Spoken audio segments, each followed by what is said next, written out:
Hello College Biology. This video is going to be on protein renaturing. We did a video on denaturing and talked about how proteins, under certain circumstances, could unfold and lose their functional shape. Well, renaturing is essentially the reverse of that process.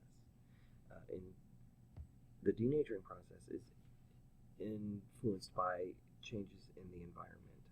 So if we had a lot of ions here, because we had a very low pH, a lot of hydrogen ions, they would compete with the R groups for attraction. The R groups would bind to the hydrogen ions instead of each other, and that would lead to unfolding. Well, for a protein to be able to go back and fold, one thing that has to be true is that it needs to the environment needs to return to the optimal folding conditions.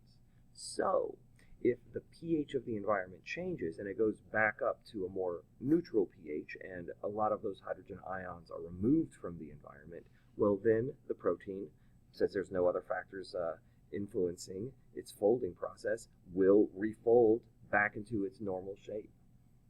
This doesn't always happen for proteins, but it can, and one of the requirements is that the optimal conditions return to normal. So let's go through an example where it can't renature. If we've got an egg is a little, capsule full of nutrients for the little chicken embryo to feed on as it's developing while it's in that shell and it's protected. So there's a lot of protein in eggs because we're going to use these protein to make a chicken body, essentially, a little chick body.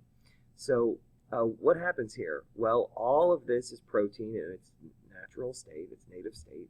But we can fry it up. We can add heat, and we can denature these proteins. And this is an example of the protein that can't go back. It can't renature. And the reason why is, this is too small. The reason why is there's some changes that have occurred to the amino acids, to these proteins. So if we have the protein in the egg, that's illustrated here, it denatures, so they unravel. That's illustrated with these polypeptides here. But then while they're unraveled, they create new bonds with each other. And so even if we cool them back down to their original state, those bonds are going to still be there. So they are not going to be able to refold into their shapes that were clear. They're going to stay the shapes that were white. They can't refold into their original position. So what does all of this mean? Renaturing is simply the